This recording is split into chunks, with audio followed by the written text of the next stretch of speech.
Hello everyone, आपका स्वागत है मेरे मिनी ब्लॉग में। तो ये 28 तारीख की ही वीडियो है। मेरे हस्बैंड का आज बर्थडे है, तो मैंने सोचा था आज बहुत कुछ ये जल्दी सुबह मॉर्निंग में काम करके और तैयार हो रही थी क्योंकि बाबू को स्कूल ले जाना था। हस्बैंड ऑफिस चले गए थे, तो यहाँ पे मैं नाश्ता कर रही थी। नाश्ता करते करते बाबू को रेडी किया क्योंकि लेट हो रहा था।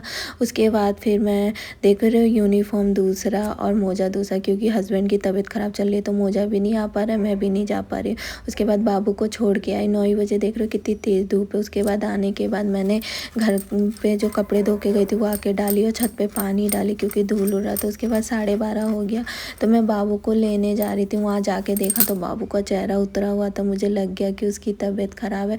मैं जाने वाली थी केक वगैरह लेने, बट उसको देखा तो नहीं गई। यहाँ पे फ़ोटो खींच रही है मैम क्योंकि फर्स्ट डे का नहीं खिंचाया था। उसके बाद फिर बाबू का दवाई ववाई लेके आई। मैं केक वगैरह लेके नहीं आई क्योंकि हस्बैंड भी फ़ोन करके कह रहे मेरी भी तबीयत सही नहीं है। उसके बाद आने के बाद मैं दाल बना के जाती हूँ, चावल आके बनाती हूँ कि गरम गरम खा लेगा। तो यहाँ पे जो संडे का सैंडविच का मिक्सर बना था वो अपने लिए सैंडविच सेका, बाबू के लिए दाल चावल बनाया, बट बाबू ने नहीं खाया तो मैंने सैंडविच खा लिया। और उसके बाद फिर देखा कि हस्बैंड का कॉल आया था। उन्हें पता था कि बाबू की तबीयत ख़राब है, तो मैं उठा नहीं पाई थी, तो मैं उन्हीं को कॉल कर रही थी। उन्होंने मैसेज किया कि बाबू की दवाई दिखाओ। उसके बाद मैंने बाबू की दवाई दिखाई देखो, और उसके बाद फिर मैंने बाबू को दवाई खिलाया। और हस्बैंड बर्थडे के लिए ना बहुत कुछ सोचा था, बट दोनों की तबीयत ख़राब की वजह से मैंने कुछ नहीं किया। और यहाँ पे मेरे ना रीढ़ की हड्डी में दर्द हो रहा है।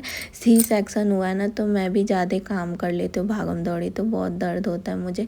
तो बाबू को दवाई खिलाई, उसके बाद फिर मैं लेट गई, मुझे बहुत दर्द हो रहा था। उसके बाद ये नेक्स्ट डे का है। मेरे हस्बैंड की तबीयत ख़राब थी, तो ना बाबू स्कूल गया था ना हस्बैंड ऑफिस गए थे, और यहाँ मैं खाना बनाए थे क्योंकि उनको फीवर, खांसी, जुकाम, पेट में दर्द, सीने में दर्द सब हो रहा था। तो इसकी वजह से तो यहाँ पे मैंने दाल रोटी बनाई एकदम सिंपल। अब बर्थडे में कुछ किया नहीं, बड़ा बुरा लगा। बहुत दिन से सोच रखा था बट कुछ हुआ नहीं। उसके बाद देखो कितना सिंपल खाना बनाया। उसके बाद हस्बैंड को खाने के लिए दिया मैंने, और उनका चेहरा देख रहे हो कितना बहुत कमज़ोर हो गए। उसके बाद वो दवाई नहीं खा रहे थे उठ के, तो मैंने उनको दवाई खिलाई। उनके सर में दर्द हो रहा था तो उन्होंने कहा कि मालिश कर दो, तो यहाँ पे मैं उनके सर में मालिश कर रही हूँ। मेरे भी रीढ़ की हड्डी में दर्द हो रहा था, बट अपना छोड़ उनका देख रही थी। और यहाँ मैंने उनका फ़ीवर चेक किया तो उनको भी अभी फ़ीवर था ही। तो उसके बाद फिर मैं उनका सर दबा रही थी। उनका सर बहुत दुख रहा था, और ना वो ना दिन पे दिन बहुत कमज़ोर होते जा रहे हैं। उनकी तबीयत सही नहीं रह रही। मुझे बड़ी बेचैनी सी होती है, उसी बात पे हम दोनों की लड़ाई भी हो जाती है। तो फ्रेंड देखो कब तक ठीक होते हैं। तो मिलते हैं आप लोगों से नेक्स्ट ब्लॉग।